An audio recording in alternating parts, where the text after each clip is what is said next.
Bonsoir à toutes et à tous, je suis ravi de vous retrouver sur 8 Mont-Blanc. Nous sommes le vendredi 25 octobre 2024. Il est 18 h, vous le savez, c'est l'heure du journal préparé par la rédaction. Voici les titres de l'actualité ce soir. C'est un immense défi que s'est lancé le CHAL, le centre hospitalier Alpes-Léman.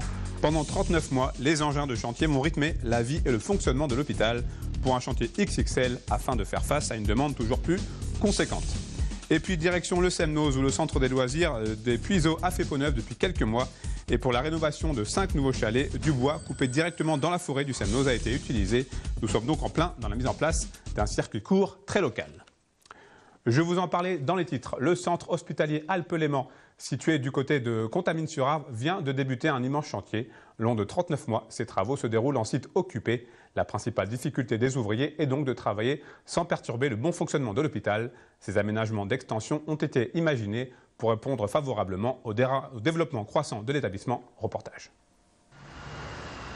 Comment faire concilier des engins de chantier et la vie d'un hôpital ? C'est un des nombreux défis que s'est lancé le centre hospitalier Alpes-Léman. Inauguré en 2012, l'établissement situé à Contamine-sur-Arve vient de débuter des travaux de grande ampleur. Si 2400 m² de surface neuve vont être créés, ce chantier prévoit également la restructuration de 3200 m² de surface déjà existante. Ces dernières années, le CHAL a vu son activité se développer de manière régulière. Ces futurs aménagements répondent donc à une certaine demande. Ça va accroître notre capacité à mieux prendre en charge les personnes. L'idée, ça a été de construire une extension qui permet finalement de mettre en valeur, de pouvoir générer des activités qui sont importantes pour la population, puisque l'extension concerne les urgences, concerne le bloc opératoire, concerne le laboratoire. C'est un projet qui est important pour le CHAL pour les années à venir, compte tenu de son accroissement d'activité et de l'offre de soins qu'on propose à la population. 39 mois de travaux seront nécessaires pour finaliser ce projet d'envergure. La principale contrainte de ces opérations réside dans le fait qu'elles ont lieu en site occupé pour impacter au minimum le fonctionnement de l'hôpital, avec notamment l'accès aux urgences à proximité. Et c'est le principe de l'opération tiroir avec plusieurs phases bien distinctes qui a été choisi. C'est toute la difficulté, c'est ce qui rend aussi ce chantier passionnant pour nous. C'est toute cette relation avec l'hôpital au quotidien, c'est tous les jours des réunions avec les services techniques. Il y a le bruit, la pollution, le fait de ne pas bloquer des accès. Il y a les urgences juste à côté, qui passent juste là à côté de nous, donc surtout ne pas entraver le fonctionnement des urgences. On est vraiment sur une difficulté majeure là. Pour la conception de ces nouveaux bâtiments, l'équipe du centre hospitalier Alpes-Léman n'est pas allée chercher très loin. Elle a fait appel à l'agence d'architectes Groupe 6, déjà à l'œuvre il y a une douzaine d'années, pour le projet de construction du CHAL. Dans le cadre du projet d'origine, on avait déjà anticipé les extensions dont on parle aujourd'hui. On est complètement dans la continuité du projet d'origine, puisque le projet d'origine était conçu avec des lanières, avec des possibilités d'extension. Donc on vient juste dans le prolongement de ce qu'on avait imaginé à l'époque. Ça permet de vérifier que ce qu'on avait anticipé, ça fonctionne. En ce qui concerne le financement de cette extension, les 29 millions d'euros sont à la charge du centre hospitalier Alpes-Léman, soutenu par l'Agence régionale de santé Auvergne-Rhône-Alpes. La fin estimée des travaux est annoncée pour fin 2027. On enchaîne avec un autre chantier, cette fois-ci en vallée de la Maurienne, en Savoie. Plus d'un an après l'éboulement majeur survenu sur la commune du Fresnay, les travaux de sécurisation de la falaise de l'Apra se poursuivent. Un labeur de longue haleine qui avance petit à petit pour ce chantier hors norme. Aujourd'hui chiffré à plus de 13 millions d'euros, le chantier qui a nécessité la pose de plus de 23 000 m² de grillage reste un défi de taille pour les dizaines d'ouvriers qui travaillent sur site 7 jours sur 7. Visite des travaux avec Emmanuel Jaude. Voilà maintenant plus d'une année que la falaise de l'Apra occupe les équipes en charge de sa sécurisation. Haute de 250 mètres, cette barre rocheuse qui surplombe l'autoroute, la voie ferrée et la route départementale s'est avérée être un véritable défi, tant sur le plan technique que géologique et financier. Car avant même de pouvoir imaginer réouvrir les axes en contrebas, il a fallu s'assurer que plus aucun rocher ne puisse se détacher d'un ensemble toujours considéré comme instable. Alors on commence par une phase d'étude qui a forcément été très courte parce qu'on était dans l'urgence pour définir les grosses orientations des travaux. Suite à ça, on fait la première sécurisation, on va dire, des installations de chantier et des postes de cordistes. Et puis après, on attaque avec des purges, des minages. Et au fur et à mesure de l'avancement, on déroule du grillage, on place des barrières, on fait des ancrages pour qu'on n'ait plus à se poser la question, que ce qu'on a au-dessus de nos têtes en fait puisse tomber pendant qu'on continue les travaux. Dans ce but, plusieurs bases de vie ont été installées à proximité. Des espaces nécessaires aux quelques 25 cordistes qui ont pour charge d'installer ancrage et filets, représentant une surface totale équivalente à plus de 4 terrains de football.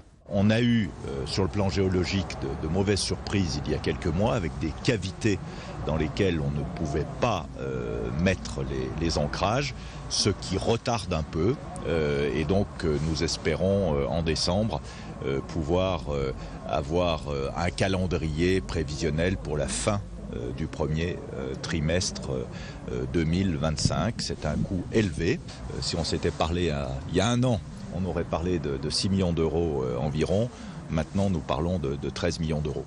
Si la partie haute est aujourd'hui en passe d'être stabilisée, plus de 10 000 mètres cubes de roches ont dû être purgés par minage ou grâce à des explosifs.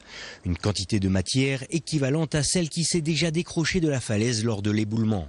Pour autant, il s'agissait là de la phase la plus compliquée du chantier, après laquelle le calendrier ne devrait plus être modifié. On est en train de finir le chantier qui concerne tout le monde et c'est ça qui va permettre à la SNCF d'intervenir. Et donc on disait c'est décembre. Alors on ne vous donne pas une date exacte parce que ça va dépendre aussi un peu de la météo, mais on sait qu'au mois de décembre, tout le monde va pouvoir commencer à engager ses travaux, les travaux qui lui sont propres, que ce soit la SFTRF pour protéger les piles du viaduc de la 43 ou la SNCF sur son infrastructure ferroviaire.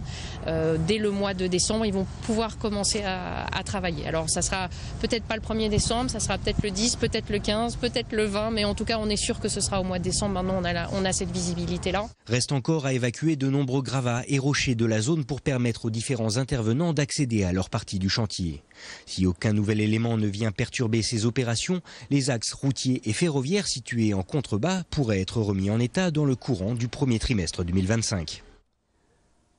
Ouvert en 1972 au cœur de la forêt du Semnoz, le centre de loisirs des Puiseaux connaît une nouvelle jeunesse depuis un an maintenant. Certains bâtiments vieillissants ont été remis au goût du jour avec la construction de chalets en bois coupés à proximité directe du centre de loisirs. Une réhabilitation en circuit court nécessaire pour le confort des enfants. Plus de précisions dans ce reportage de Jules Demeure. Centre de loisirs, colonie de vacances ou classe découverte. Depuis plus de 50 ans dans la forêt du Semnoz, le hameau des Puiseaux accueille des enfants par centaines. Ce lieu emblématique de la jeunesse locale a connu l'année dernière un coup de fraîcheur nécessaire avec la reconstruction de 5 chalets. Ça réaffirme le projet de départ, c'est-à-dire cette complémentarité entre un centre de loisirs à destination des enfants du bassin annécien et puis une colonie de vacances qui a une vocation beaucoup plus large.